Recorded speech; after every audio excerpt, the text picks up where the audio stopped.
I'm Jason Palmer, one of the hosts of The Intelligence, The Economist's daily current affairs podcast.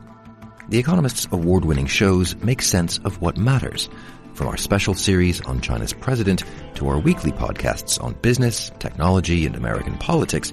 Our journalists provide fair, in-depth reporting on the events shaping the world. Search for Economist Podcasts Plus and sign up to our free 1-month trial. It's time to say goodbye to hold music and say hello to fast customer support with Service Cloud. With trusted AI and data working together, you can skip long wait times and deliver efficient, personalized service right away, all while keeping support costs low and more customers happy. Reimagine your customer support with the #1 AI CRM for service. Learn what's possible at salesforce.com/products/service. Welcome to the Human Capital Innovations Podcast, your go-to source for personal, professional, and organizational growth and development.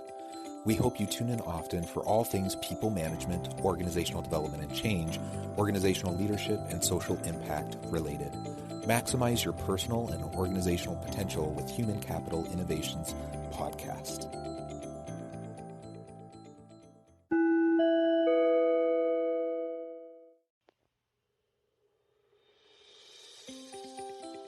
Welcome to the Human Capital Innovations Podcast. In this HCI podcast episode, I talk with Daralyse Lyons about her book, Demystifying Diversity, Embracing Our Shared Humanity.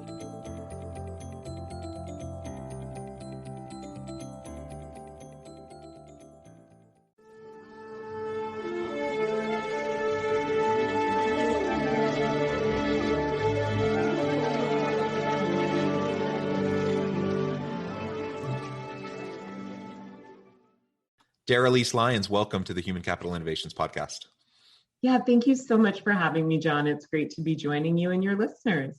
Thank you. I'm excited to have a nice conversation today. We're going to be focusing on diversity, equity, and inclusion, and Daralyse's new book, Demystifying Diversity, Embracing Our Shared Humanity. I love that title. I'm really excited to explore this topic with you today. As we get started, I wanted to share Daralyse's bio with everybody. Daralyse Lyons is a journalist, an actor, and an activist. She has written more than 24 full-length books, a handful of short stories, and countless articles performed in various plays and improv comedy shows. She is a member of the National Association of Black Journalists and summa cum laude graduate of NYU with a double major in English and religious studies and a minor in history. After writing an award-winning children's book, I'm Mixed, about embracing her multi-ethnic heritage, Daralyse found her passion and her purpose educating others about the need to embrace all aspects of themselves. She then went on to create the Demystifying Diversity podcast and to write the book Demystifying Diversity, Embracing Our Shared Humanity. She works tirelessly as a full-time DEI expert and inclusivity strategist.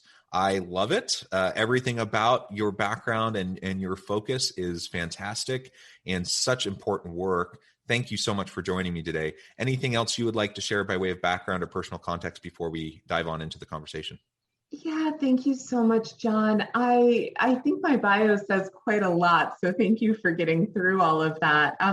Just the thing I will say is that for me, it doesn't feel like work. It feels like more of like a yearning of my soul to do this. And so it definitely feels like a mixture. There are times when it's really hard and grinding, and there are times when it feels like dancing and like play. And mainly it's just, I like to say that I get to fall in love with people for a living. I get to interview hundreds and hundreds of people from all different backgrounds, all different stratospheres of life. And there's such beauty in that, in learning about the richness that comes from diversity. And for me, I found it to be so expansive as opposed to limiting. I think sometimes people get afraid of DEI, but it has opened my life in ways that I can't even convey in words, which is saying something because I love to talk and I love to write.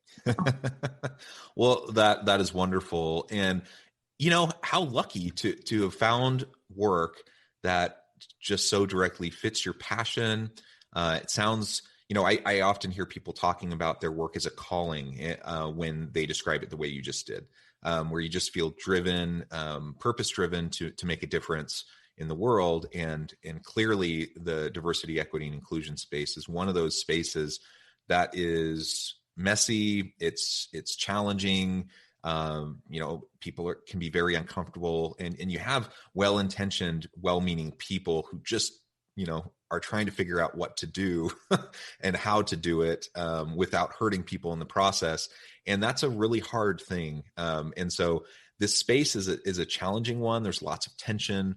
And, like you said, every job, all work has the stuff that we don't always love doing, some of the tedious stuff that has to be done. But it is wonderful when we can connect with our purpose, our passion, and our, personal calling, if that's what we want to call it. Yeah, and I mean, maybe I'm biased here. I mean, I know I'm biased, right? Like that's part of the work that I do is looking at the fact that we as human beings all have biases. But I believe that anyone can benefit from exposure to different people, different experiences, different learning. So, I think sometimes people do themselves a disservice by, as you said, the work can be uncomfortable and sometimes you don't know what to do. And I find that many people will push up against that edge and maybe take a step back or stop doing the work or stop engaging in meaningful ways. And I have found that to be so counterproductive. It's like any other skill, right? And if I wanted to learn algebra, I would probably make some early mistakes as I was learning algebra, but it would benefit me to kind of keep pushing through and maybe get some coaching and maybe read a little bit about it and continue to engage with the material. And I think diversity, equity, and inclusion is certainly a far more enriching. Perhaps I've used it far more than my high school algebra. I'll just say that. So, yeah. So my wife is a math teacher, so she might take exception to that a wee bit, but I get where you're coming from. And my background, social science and, consulting in this similar space and teaching at the university. And I get it. I've always been more, on this side of the spectrum in terms of, my focus and where I put my energies, similar to what you do.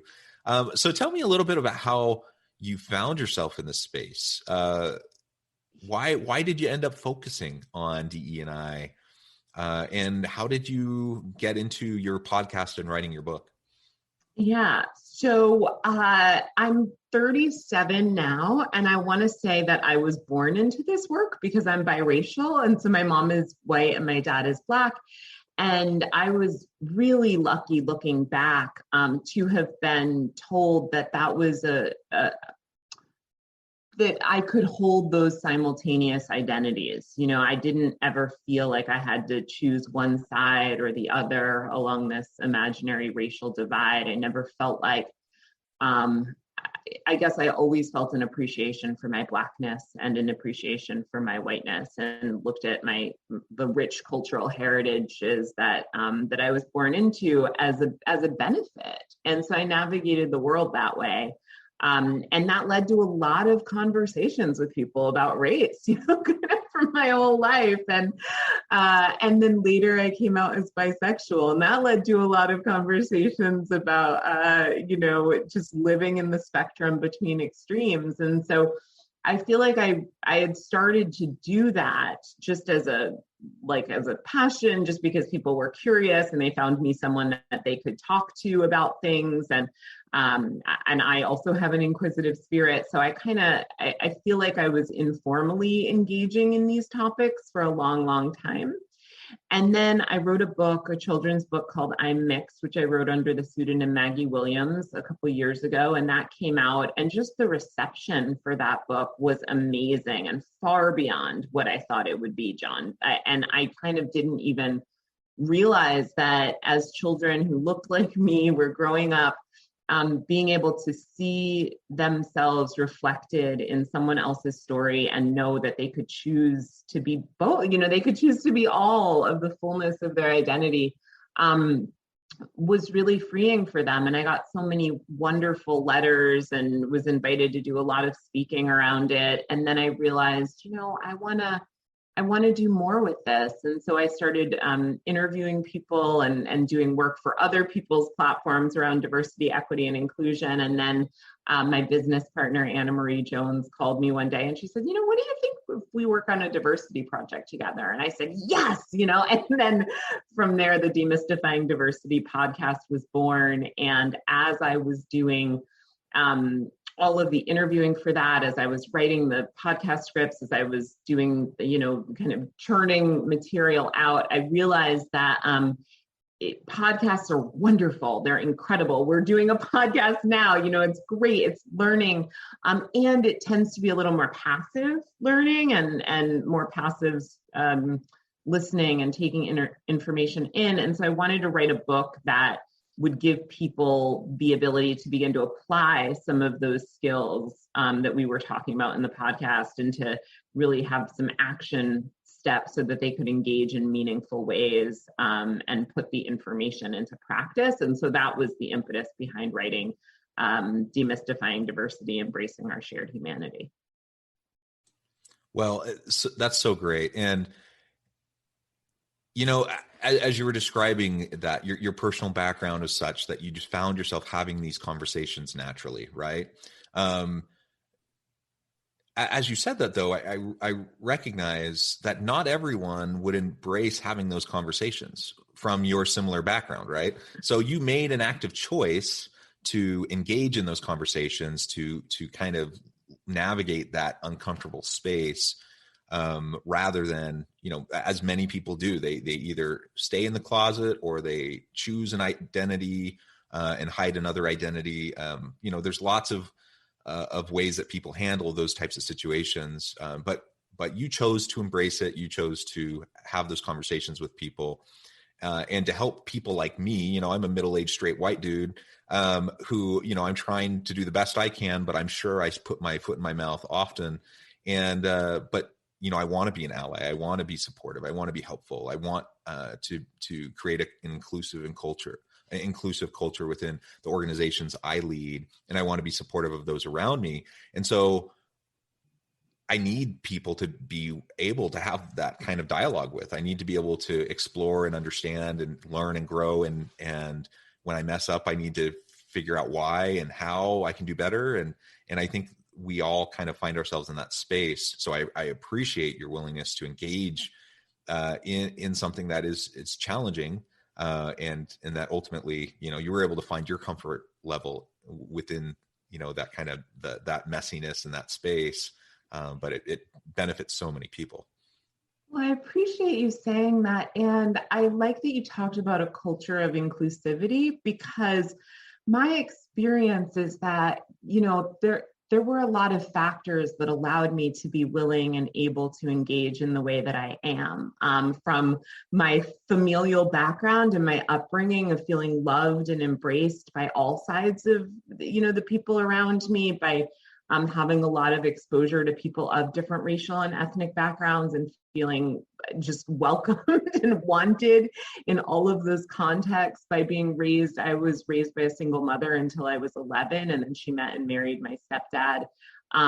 So I was kind of raised to be a very precocious child, where it was okay to be inquisitive, and we got to talk about things and nothing was off limits. I mean, I could ask my mother anything and she'd be like, all right, well, I guess we're going to have to tackle this now, And so I think, this American ethos of individualism teaches us that, like, people, right, like I have these qualities and I can do it and I can pull myself up by my bootstraps and, all those things. But my experience is that nothing originates in a vacuum. So, like, yeah, I'm fully capable of having these conversations. And if I had different cultural roots, if I had different upbringings, if I was given different messages about sharing authentically of myself, I don't think anything intrinsic to me makes me any more or less, capable of doing this than anyone else.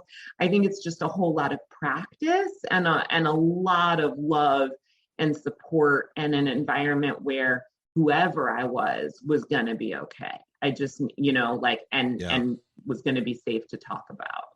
Yeah, well, that's great, and having that safety to talk and explore and have the dialogue is really important. And I think of from your perspective, of course, that was important to be able to feel safe to be authentic.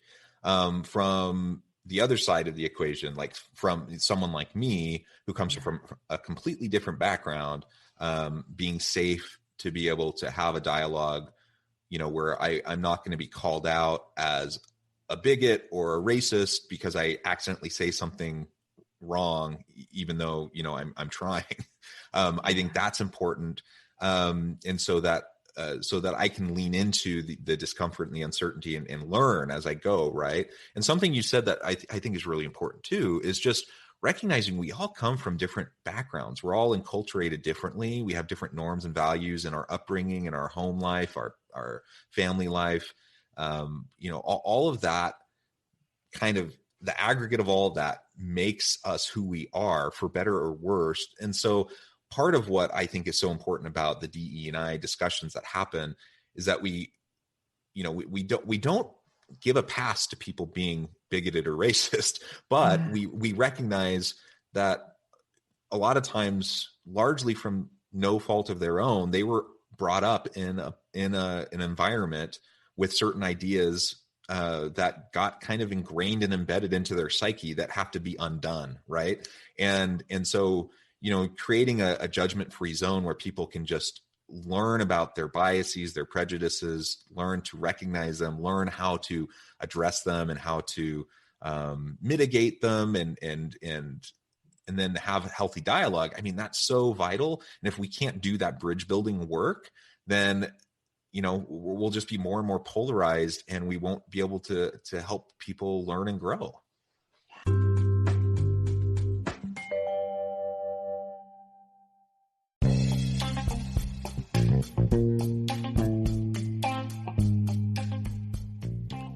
I'm excited to announce the publication of my new book from HCI Press, The Alchemy of Truly Remarkable Leadership: Ordinary, Everyday Actions that Produce Extraordinary Results.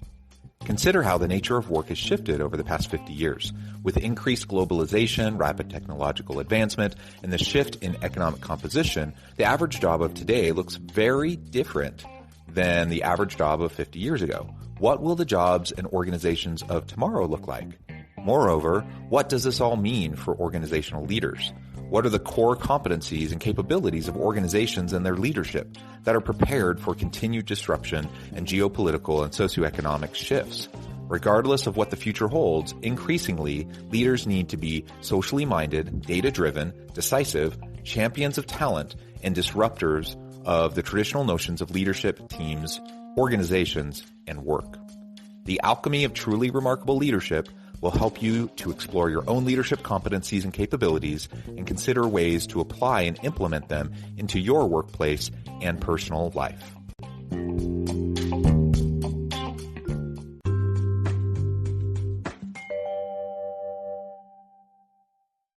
Yeah, I'll share an example from my own life that I think is fairly instructive. So I'm in recovery, years in recovery from anorexia and bulimia. And when I was started out on that journey of recovery, I thought that the way that I was going to deal with it was to push, all of the symptoms, all of my dysfunction, all of that, like push it down, right? And stuff it down and just deal with it and get over it. And what I learned as I began to deepen my recovery was that actually it was in learning to love like all the parts of myself, all the crevices, all the crannies, to expose all the things to the light and really look at like, okay, well, what is driving me and what is going on and what are the things that are dysfunctional or pained or whatnot. Like as I started to begin to expose that more and more and more, I started to really have an authentic sense of self-love and humility, and humility at the same time, because like it's not always fun looking at that stuff, but it was great. Like I got to love myself the way that I was loved by others and the way that I was taught to be as a child, in the process of kind of doing this deep recovery work. And why I share that is that I think people often will do the same thing when it comes to an uncomfortable topic like racism or bias or prejudice. It's like, in trying to stuff it down, we actually intensify these things. And so I'm not saying if you have a prejudiced thought or you have a racist thought, like you need to go and tell the person that you're judging, this is what I'm thinking of you. That's not what I'm saying at all. But I'm saying that, notice if biases are coming up for you, if you're judging a person who presents a certain way or whatever, write that down, make a note, journal about it. Challenge yourself to investigate, like, okay, if I'm judging a member of this race or this religion or whatever, what can I learn about this person or something about this person's background that is inspiring to me, that is hopeful. Like, let's bring this stuff out so that we can move through it. And that's what I have found in every area of my life that I resist delving into. It's like, it's gonna just get bigger and worse until I deal with it. And I think, on a national level, we're dealing with that. Like, we have an invitation to either move into recovery or not from the past, and to acknowledge that the past is still and will always influence the present. And, and if we don't engage with that, well, then it can't get better. Yeah. I love that. So everything we're talking about, I think, has a lot of relevance to individuals listening.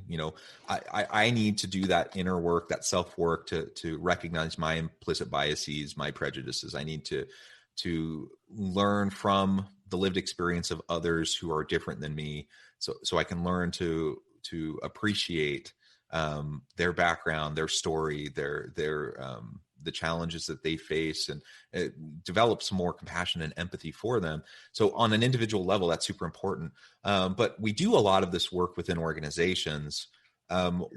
There's tons of research that talks about the benefits of diversity, equity, and inclusion in the workplace. It's very clear that diverse workforces are more innovative and creative, bottom line results for organizations. And we could run down, all of those stats, but the problem still persists. The business case for diversity, equity, and inclusion is crystal clear. The human case for diversity, equity, and inclusion is crystal clear. If we're going to be good, moral, ethical people, we need to treat everyone with dignity and respect. That shouldn't be in question. Yet the problem persists. In organizations, we still have all sorts of challenges around having an inclusive environment and a safe environment.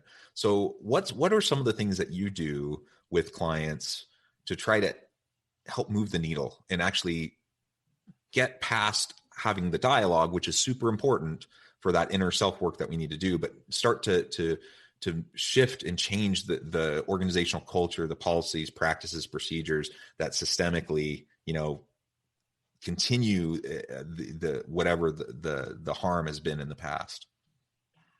Absolutely. I love that question. Before I answer it, I want to dial it back a little bit to something that you said, because it'll inform how I answer this question. So John, you spoke about how, the human case is crystal clear. You talked about how, it helps us to be more empathetic. It helps us to be a better person. It helps us to just be good relatives to one another. And I want to give another reason why it's actually highly important is because most of us walking around today are being driven by internal forms of oppression that we are not cognizant of, right? Like messages that you were told that when you were 5 years old about how you needed to be, because of your gender, because of your race, things that you experienced in terms of feeling left out or isolated, right? Like we're all of us are kind of carrying certain wounds, certain messages, certain beliefs about what is and is not permissible. And so I have found that as we engage with diversity, equity, and inclusion work, as I engage with this work, not only does it help me to be better to others, but it helps me to be more fully and authentically myself. And so I just wanted to say that, and it helps the people I work with are like, oh my gosh, I didn't realize that I was oppressing myself in this way. I didn't realize that, I could like let my hair be natural and enjoy that as opposed to straightening it because that's what I was always told to do. Or I didn't know that I mean, just different things come up for people, and it really helps them in their personal life and in their parenting and in, a lot of things in the home life. And so why I share that before going into the organizations and the work that I do in organizations is because I think that as long as we make this work about someone else, the motive isn't quite there. The drive doesn't tend to be there as much as if there's a self-interest involved. And even to the extent that we make it about like, okay, well, let's look at the profitability of businesses, which increases, let's look at inclusivity and why, the ideas and the innovations are better. Well, that's all well and good, but I think most of us we're all wired with that flight, fight, freeze response. And so when our backs are to the wall, we revert to old ways of being. We kind of like our automatic programming takes over. And so I find that when people start to really feel themselves shifting in positive ways and stepping into a more empowered version of who they are, they get on fire about this work and it becomes really, really exciting. And you kind of, then you're like, okay, stop, like it's all right. You don't have to do it 24/7. So I try to really kind of enter into it in a way where the focus begins on self and then moves outward. And I have found that is way more effective. So like when I'm working with coaching clients and stuff, I'll ask them, okay, well, what are some biases that you hold against yourself? What are some judgments that you have about what you're allowed to be and do in the space? What are times when you have felt personally ostracized or uncomfortable? Like, let's talk about that first. And then when we start to talk about that person starts to realize, oh my gosh, this is what I would need to feel safer. And how do I kind of radiate that outwards? And then they start to really, I guess I want to say internalize this work in a more meaningful way. And then the outward expression of it gets better. And community building, I think, is really important as well in corporations, that we have to kind of dismantle this notion that my winning means you lose or you winning means I lose, because I think there is still some of that often operates in a corporate structure. And so like leadership models kind of have to change. And I tend to work with people around, okay, well, what is the concept of servant leadership? And if you're really being a good boss, a good employer, ideally you kind of want your employees to outgrow you and outpace you. And if you operate from that sense, then things get better. So it's kind of both, right? Like working on that community level, working on a cultural level, but also supporting individuals in disentangling themselves from their own bias and prejudice that is self-directed and that internalized oppression. I love it. I love it. Daralyse, everything that we've been talking about has been just so insightful and fascinating. And I'm sad that our time is coming to a close, but we've only scratched the surface. I think if you ever want to come back on, I would love to have you again so we can continue the conversation. I would love that. Yeah, we did just scratch the surface. I'm like, but there's so much more. But yes, I would love to come back. But before we close today, I just wanted to make sure I gave you a chance to share with listeners how they can get connected with you, find out about your podcast, your book, the work that you do as a coach and a consultant, and then give us the final word on the topic for today. Sure, absolutely. So there's two primary ways that people can contact me directly. You can either go to demystifyingdiversitypodcast.com, or you can go to daralyselyons.com, and my name is spelled DARALYSELYONS.com. The Demystifying Diversity podcast is available anywhere you listen to podcasts, and the book Demystifying Diversity, Embracing Our Shared Humanity should be available in bookstores everywhere, but depending on pandemic restrictions, you may still want to just order that online. And I guess Yeah, what I would encourage your listeners to think about today in terms of like what's a current actionable item that they can take from this is to think about something in your life that would get better if you could give yourself permission to be more fully who you are. And so I would just encourage people to think about that. So for example, I did an episode on fat activism and fat liberation and people talking about sort of diet culture and how painful it is to be in bodies and be judging themselves. So like, what if you could just be you today, right? And not judge your body, or if there's an element of your sexuality that you'd like to express, or just something, just think about, if the world were a safer place, what would I let out? What part of me would I express? And then find someone to share that with. Just find a place of connection and intersection with someone where you can create a moment of safety and a moment of authenticity, because I think that is the work of embracing our shared humanity. And it begins often by leading with vulnerability, not expecting other people to be the first to go with their vulnerability. Yeah. That's wonderful. Well, thank you so much for joining us today. It has been a real pleasure. I encourage listeners to reach out, get connected with Daralyse, check out her podcast, her book, see what she and her organization can do to help you. And as always, I hope everyone can stay healthy and safe, that you can find meaning and purpose at work each and every day. And I hope you all have a great week.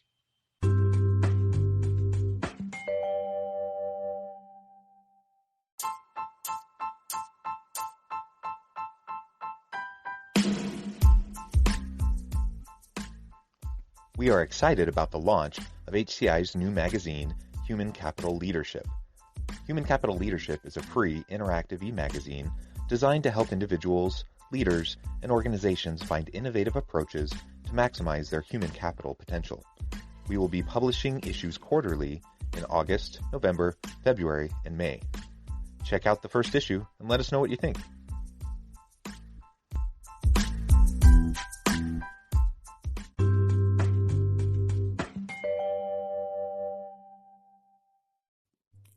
Thanks again for joining us for this episode of the Human Capital Innovations Podcast.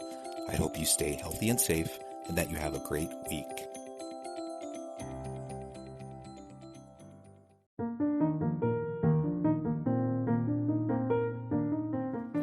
Check out our new weekly LinkedIn newsletter, Alchemizing Human Capital, exploring industry trends via original research and interviews with executives and thought leaders from across the globe. We look forward to having you join us.